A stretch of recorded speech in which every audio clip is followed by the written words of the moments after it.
Assalamu alaikum everyone. My name is Rashid Islam. My ID is equal to 156062. Today my presentation topic is T-distributed stochastic neighbor embedding. It is a machine learning algorithm that helps us reduce the dimensions of complex data. In simple terms, it takes data with many features or dimensions and turns into a 2D or 3D format. So we can easily see many real world dataset like image, text or Zen data have hundred or thousand of features. These high dimensional datasets are difficult to understand or visualize directly. t-sne helps by converting them into a simpler visual format, making a pattern and cluster easy to observe. The algorithm was created in 2008 by Lawrence Van der Mante and Griffon Hinton. Why we use t-sne? Visualize higher dimensional data in 2D or 3D, reveals patterns, cluster and outliers, keeps similar data point close into the plot, helps in exploring and understanding data before modeling. Use an image, text, geometrics, and more. Makes complex data easy for human to understand. Let's discuss about the t-sne architecture. The architecture of t-sne is designed to convert high-dimensional data into a low-dimensional space, usually 2D or 3D, while keeping similar data points close to each other. Its work into two main steps. First, it's measure how similar the data points are in the high dimensional space. Then it tries to create a low dimensional version where two similar relationships are preserved as much as possible.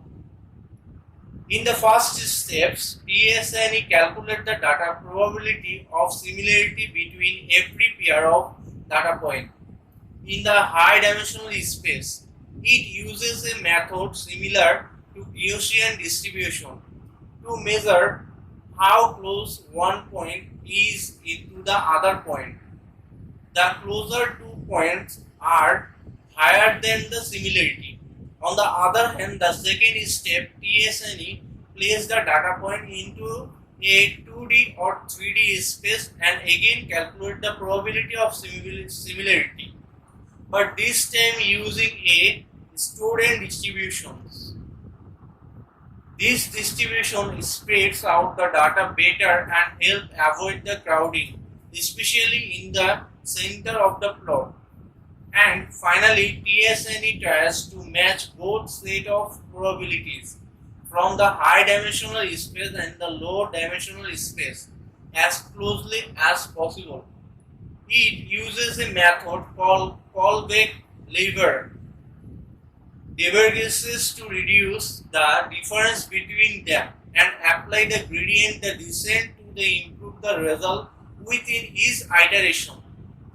Overall, the process helps t-sne produce a final map where similar points stay close and dissimilar points move apart, giving us a clear and meaningful visualizations of the data. Let's discuss about the limitation of t-sne. Not good for every large data set, slower with many points, cannot use for new unseen data, results vary with random installations. Let's move on the conclusion part. In conclusions, t-sne is a powerful and popular technique for visualization high dimensional data. It helps us understand the complex dataset by reducing them to 3D or 2D or 3D, while it keeps keeping the important relationships and pattern between the data points. t-sne is especially useful in every stage of data analysis where we want to explore and find hidden structure, cluster or outliers. Although it is not used for prediction, it's a play big role in making data more understandable for humans. By turning the large, complicated data into a simple and meaningful visualizations, t-sne has become an initialized tool for every data science and researchers. Thank you so much.